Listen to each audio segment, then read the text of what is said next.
Before we get into today's absolutely mind-blowing story, I need you to hit that subscribe button right now, because what I'm about to tell you, it's going to make you question everything you think you know about trust, love, and deception. This is the Conviction Chamber, where we bring you the most shocking true crime stories that prove reality is stranger than any fiction you could imagine. And hey, drop a comment right now and tell me what state you're watching from. Are you tuning in from Texas, California, New York, Florida, Georgia? I want to know where my Conviction Chamber family is at. Comment your state below, and let's build this community together.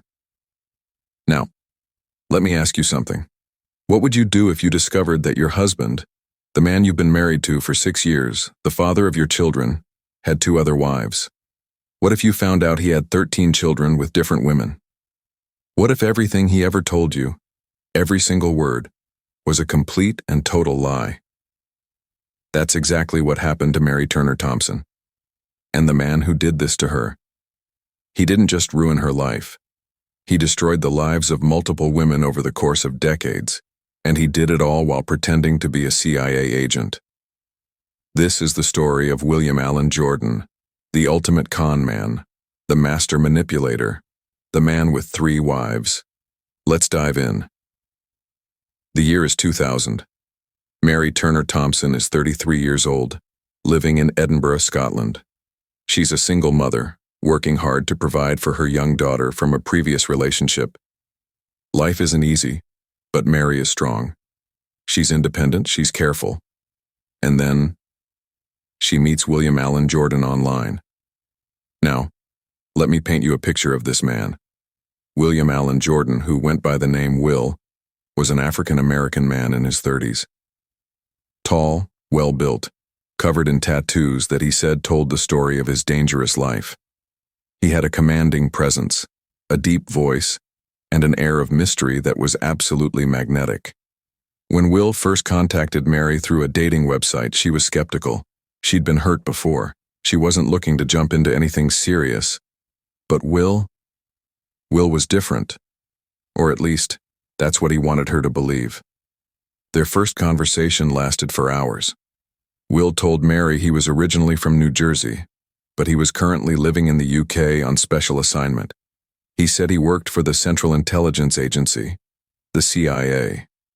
And not just any CIA job. He claimed he was working with Britain's MI5 on highly classified counter-terrorism operations. Now, most people would hear that and think, yeah, right, this guy is full of it. But Will had an answer for everything. He had documentation, he had stories, he had details that seemed too specific, too intricate to be made up. And more importantly, he had charm, charisma. He knew exactly what to say, exactly how to make Mary feel special, valued, seen. Within weeks, Mary was falling for him, hard. Will and Mary's relationship moved fast. Really fast. He would visit her in Edinburgh whenever he could, though he explained that his CIA work often kept him away for weeks or even months at a time. He said he was working on classified missions, operations he couldn't discuss, cases that put his life in danger every single day. Mary found it all romantic, exciting. Here was this brave man, this hero, risking his life to keep people safe, and he chose her. Out of all the women in the world, he chose her. 6 months into their relationship, Will proposed. He pulled out a ring, got down on one knee, and told Mary she was the love of his life. The only woman he'd ever truly loved. The one he wanted to spend forever with. Mary said yes. Of course she said yes. They got married in a small ceremony in 2001. Mary's family had some concerns. They thought things were moving too fast. They had questions about Will's job, about his frequent absences, about the inconsistent in his stories. But Mary was in love, and when you're in love, you don't want to see the red flags. You explain them away. You justify them. You tell yourself that everything is fine. And that's exactly what Mary did. After the wedding, Will moved into Mary's home in Edinburgh, but he was rarely there. He would disappear for days, sometimes weeks at a time. He said it was because of his CIA work, classified missions, deep cover operations, things he couldn't talk about. When Mary asked questions, Will would get serious. He'd tell her that his work was dangerous, that asking too many questions could put both of them at risk, that she needed to trust him. That secrecy was part of the job. And Mary, she trusted him. She believed him. She loved him. In 2002, Mary gave birth to their first child together, a beautiful baby girl. Will was overjoyed. He was a doting father when he was home, attentive, loving, present. But then he'd disappear again. Another mission, another emergency, another classified operation that required his immediate attention. Mary raised their daughter mostly on her own. She worked, took care of the house, managed the finances, and when Will came home, it was like a honeymoon all over again. He'd bring gifts. He'd be romantic. He'd tell her how much he missed her, how much he loved her, how lucky he was to have her. In 2004, Mary gave birth to their second child, another daughter. Will seemed thrilled, but again, he was rarely home. The CIA always needed him. The missions never stopped. Mary started to feel like a single mother again, but she told herself it was worth it. She told herself that Will was out there saving lives, making the world safer, that his work mattered. She had no idea that everything, absolutely everything, was a lie. The cracks in Will's story started to show in 2006. Small things at first, inconsistencies that Mary couldn't quite explain away. There were the phone calls. Will would get calls at odd hours and he'd step outside to take them. He said they were from his handlers at the CIA, but sometimes Mary would hear him laughing, talking casually, like he was chatting with a friend, not receiving classified intelligence briefings. There were the absences. Will would say he was going on a mission to the Middle East, but then Mary would accidentally see a charge on their joint credit card from a restaurant in New Jersey. When she asked about it, Will had an explanation. He said the CIA used credit cards to create false trails, to throw off anyone who might be tracking them. It sounded plausible, but it also sounded convenient. And then there was the money. Will never seemed to have any. Despite supposedly working for the CIA, despite supposedly earning a government salary, he was always broke. He borrowed money from Mary constantly, small amounts at first, a few £100 here and there. But then it escalated. Thousands. Tens of thousands. Will said the CIA required him to use his own money for operations sometimes, that he'd be reimbursed eventually, but the bureaucracy was slow, that Mary needed to trust him, that everything would be fine. And Mary, she kept trusting, she kept believing, she kept giving him money. Until one day in 2006, when a woman named Michelle contacted her on Facebook. Michelle's message was simple, direct, devastating. "I think William Jordan might be married to both of us," she wrote. Mary's heart stopped. What? What was this woman talking about? Will was her husband. He'd been her husband for 5 years. They had 2 children together. This woman, whoever she was, must be confused, or lying, or trying to cause trouble. But Michelle sent proof. Photos of her and Will together. Photos of their wedding. Photos of their children. Yes, children. Multiple children. Mary felt like the ground was opening up beneath her feet, like her entire world was collapsing. This couldn't be real. This couldn't be happening. She confronted Will immediately, showed him the messages, demanded an explanation, and Will didn't even flinch. He had a story ready. He always had a story ready. He told Mary that Michelle was part of a CIA operation, that she was working undercover with him, that their marriage was fake, just part of their cover story, that the children were part of the operation too. Everything was classified. Everything was necessary for national security. He looked Mary in the eyes and said, "You have to trust me. This is what I do. This is my job. I would never betray you. I love you. You and our girls are my whole world." And incredibly, Mary believed him. She wanted to believe him. She needed to believe him. But Michelle wasn't backing down. She knew something was wrong. She knew Will was lying, and she was determined to find the truth. Over the next few months, Mary and Michelle started communicating regularly. At first, Mary was defensive, protective of Will, but slowly, the truth started to emerge. They compared notes, compared stories, compared timelines, and they realized that Will had been playing them both for years. When he told Mary he was on a CIA mission, he was actually with Michelle. When he told Michelle he was working undercover, he was actually with Mary. He'd been living two separate lives with two separate families for over 5 years. But it got worse, so much worse. Because Mary and Michelle weren't the only ones. There was a third woman, Julie, and Julie had been married to Will for even longer than either of them. Let me break this down for you, because it's almost impossible to comprehend. Will Jordan had 3 wives, Mary in Edinburgh, Michelle in England, and Julie in New Jersey. 3 separate women, 3 separate families, 3 separate lives, all happening simultaneously. And the children? 13. Will had 13 children with various women, some with Mary, some with Michelle, some with Julie, some with other women he'd had relationships with over the years.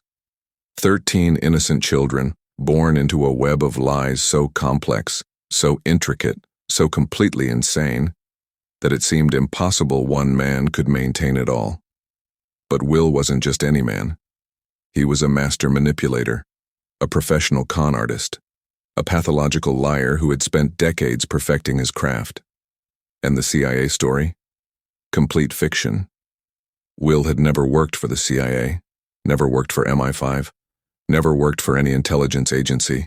He was just a con man with a good story and the ability to make people believe absolutely anything. When Mary finally accepted the truth, when she finally realized that her entire marriage had been built on lies, she was devastated. Absolutely devastated. She'd given this man 6 years of her life. She'd had 2 children with him.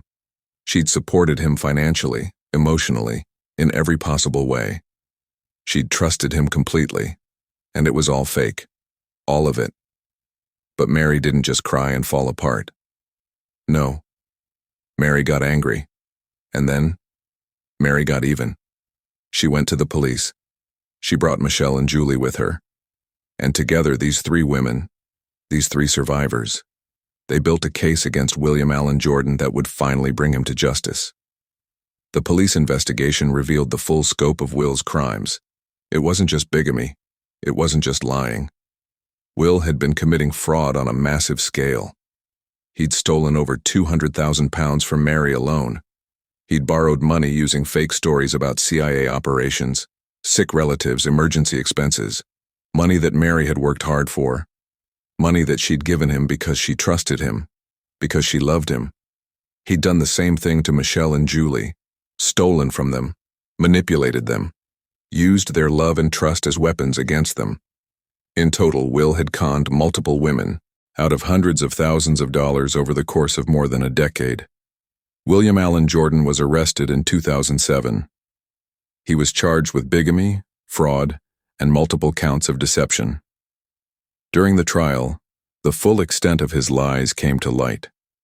The prosecution presented evidence showing that Will had been running this con for years, that he had a system, a method. He would target vulnerable women, usually single mothers, usually women who were looking for love and stability. He would sweep them off their feet with his charm, his stories, his attentiveness. He would marry them, have children with them, and then he would bleed them dry financially. The CIA story was his masterpiece. It explained everything. Why he was gone so often. Why he couldn't talk about his work. Why he needed money. Why he had to be secretive. It was the perfect cover story.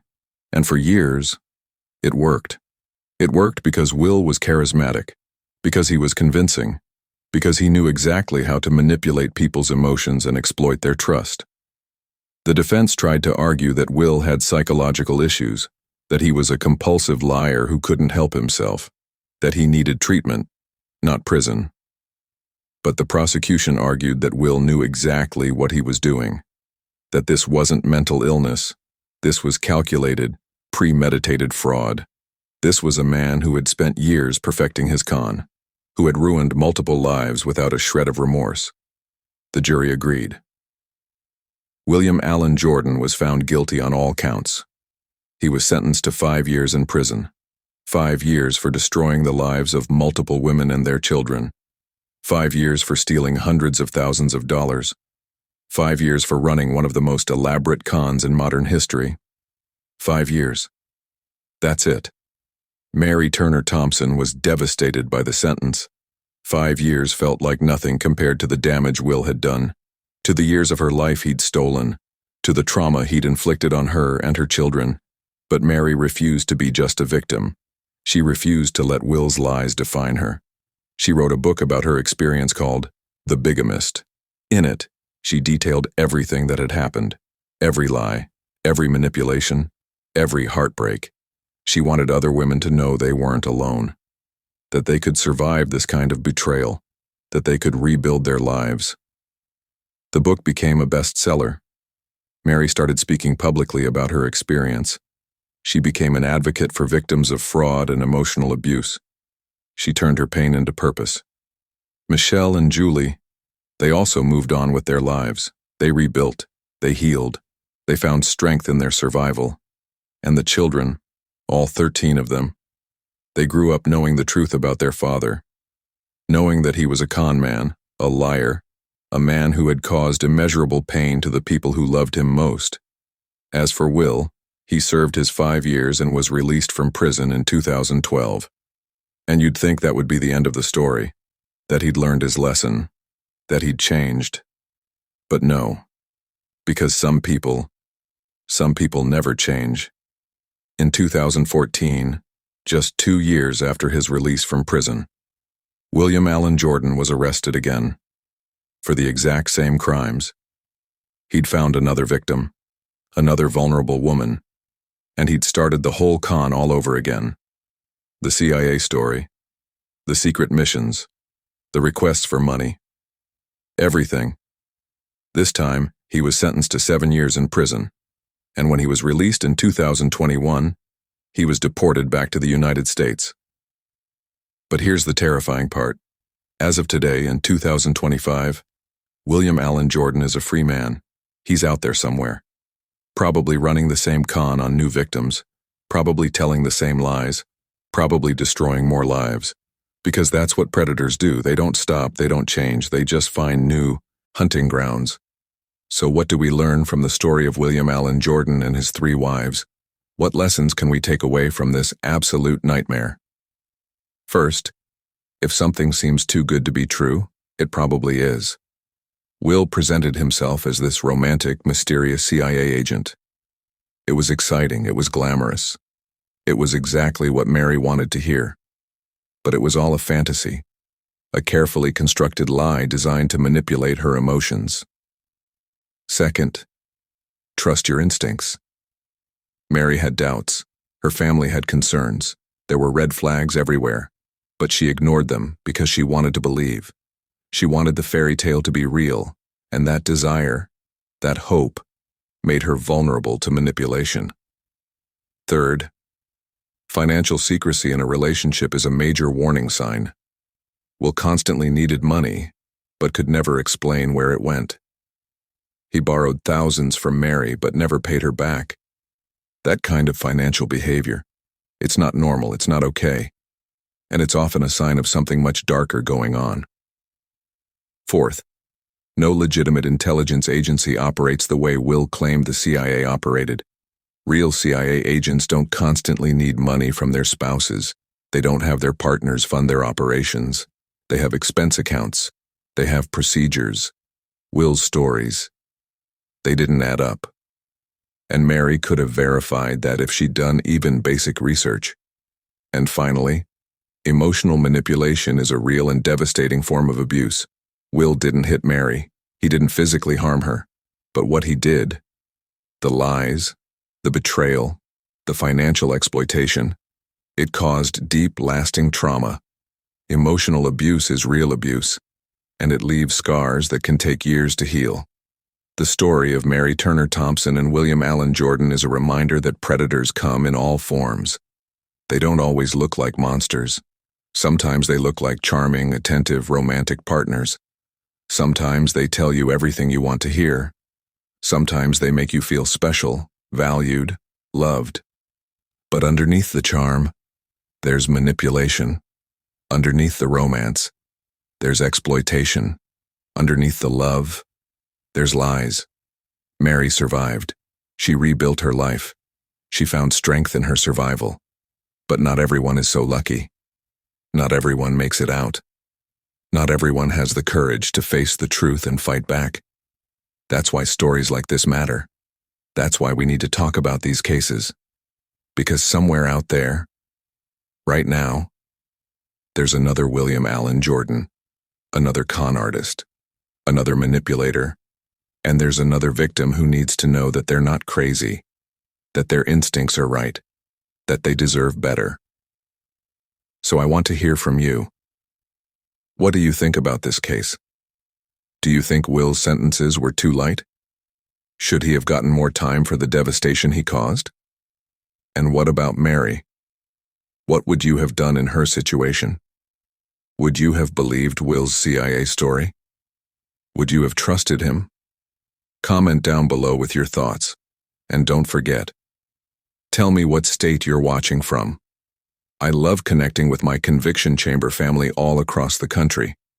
If this story opened your eyes, if it made you think, if it reminded you to trust your instincts and protect yourself from predators like William Allen Jordan, then hit that like button. Share this video with someone who needs to hear this story. And most importantly, subscribe to the Conviction Chamber, because we bring you the most shocking, most important true crime stories every single week. Stories that matter. Stories that could save lives. This has been the Conviction Chamber, where we expose the truth, where we seek justice, where we give victims a voice. Until next time, stay safe.